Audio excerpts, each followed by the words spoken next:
ምዕራፍ 21 በፊታቸው የምታደርገው ሥርዓት ይህ ነው። ዕብራዊ ባሪያ የገዛህ እንደሆነ 6 ዓመት ያገልግልህ፣ በሰባተኛውም በከንቱ አርነት ይውጣ። ብቻውን መጥቶ እንደሆነ ብቻውን ይውጣ፣ ከሚስቱ ጋር መጥቶ እንደሆነ ሚስቱ ከእርሱ ጋር ትውጣ።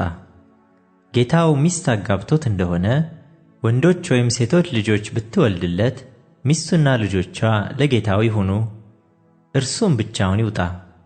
ባሪያውም ጌታዬን፣ ሚስቴን፣ ልጆቼንም እወዳለሁ፣ አርነት አልወጣም ብሎ ቢናገር ጌታው ወደ ፈራጆች ይውሰደው፣ ወደ ደጁም ወደ መቃኑ አቅርቦ ጆሮውን በወስፌ ይብሳው፣ ለዘላለምም ባሪያው ይሁን።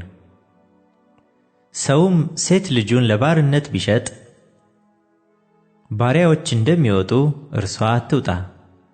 ጌታዋን ደስ ባታሰኘው በወጆ ይስደዳት፣ ስለ ናቃት ለሌላ ወገን ሰዎች ይሸጣት ዘንድ አይገባውም። ለልጁም ቢድራት ለሴት ልጆች የሚገባውን ያድርግላት። ከእርሷ ሌላም ቢያጋባው መኖዋን ልብሷንም ለምንጣፏም ተገቢውን አያጉድልባት። ይህንም 3 ነገር ባያደርግላት ያለ ገንዘብ በከንቱ ትውጣ። ሰው ሰውን ቢመታ ቢሞትም እርሱ ፈጽሞ ይገደል። ባይሸምቅበትም ነገር ግን እግዚአብሔር ድንገት በእጁ ቢጥለው የሚሸሽበት ስፍራ እኔ አደርግልሃለሁ። ሰው ግን ቢደፍር ባልንጀራውን በተንኰል ቢገድለው እንዲሞት ከመሠዊያዬ አውጥተህ ውሰደው። አባቱን ወይም እናቱን የሚመታ ፈጽሞ ይገደል። ሰውን ሰርቆ ቢሸጥ ወይም በእጁ ቢገኝ እርሱ ፈጽሞ ይገደል። አባቱን ወይም እናቱን የሚሰድብ ፈጽሞ ይገደል። 2 ሰዎችም ቢጣሉ አንዱም ሌላውን በድንጋይ ወይም በጡጫ ቢመታ ያም ባይሞት ነገር ግን ታሞ በአልጋው ላይ ቢተኛ ተነስቶም በምርኩዝ ወደ ሜዳ ቢወጣ የመታው ንጹሕ ነው። ነገር ግን ተግባሩን ስላስፈታው ገንዘብ ይከፍለው ዘንድ ያስፈውሰውም ዘንድ ግዴታ አለበት።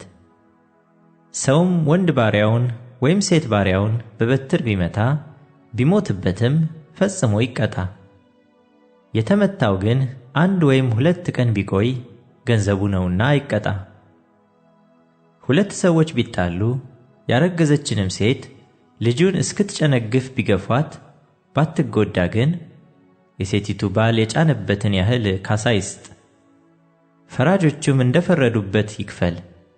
ጉዳት ግን ቢያገኛት ሕይወት በሕይወት፣ ዓይን በዓይን፣ ጥርስ በጥርስ፣ እጅ በእጅ፣ እግር በእግር፣ መቃጠል በመቃጠል፣ ቁስል በቁስል፣ ግርፋት በግርፋት ይከፈል።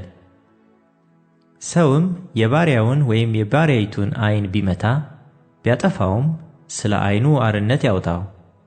የባሪያውን ወይም የባሪያይቱን ጥርስ ቢሰብር ስለ ጥርሱ አርነት ያውጣው። በሬም ወንድን ወይም ሴትን እስኪሞቱ ድረስ ቢወጋ በሬው ይወገር፣ ሥጋውም አይበላ።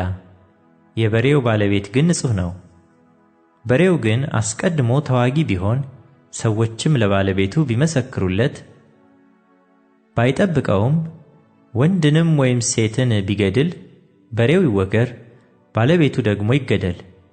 ከእርሱ ግን ካሳ ቢፈልጉ የሕይወቱን ወጆ የጫኑበትን ያህል ይስጥ። ደግሞ ወንድን ልጅ ቢወጋ ሴትንም ልጅ ቢወጋ ይህንኑ ፍርድ ያድርጉበት።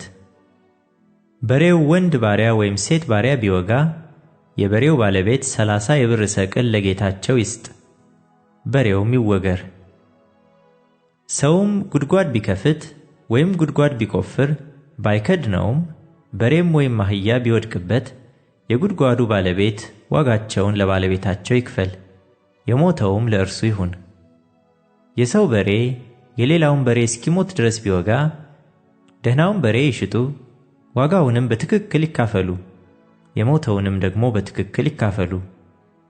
በሬውም አስቀድሞ ተዋጊ መሆኑ ቢታወቅ ባለቤቱም ባይጠብቀው በሬውም በበሬው ፋንታ ይስጥ፣ የሞተውም ለእርሱ ይሁነው።